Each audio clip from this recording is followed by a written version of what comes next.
How to find best apps for Instagram Reels editing. First thing you have to do is open up your Google Play Store or App Store on your phone.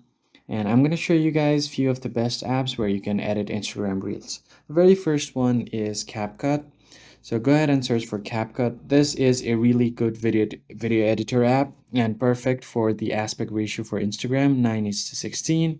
And you can edit different kind of videos here with different trends.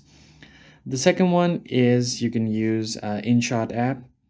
So go ahead and search for it. And this is also one of the best apps to edit your videos on, your reels.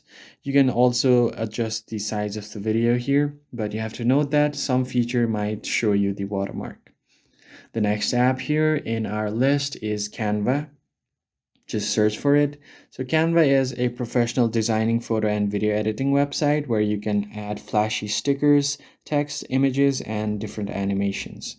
And you can also seamlessly export the file type and directly share it. The last one is our VN Editor app. So go ahead and search for VN Editor. And this also allows you to edit your video and text in different formats. So these are the best apps for Instagram Reels editing. I hope it was helpful to you guys. I'll catch you on the next one.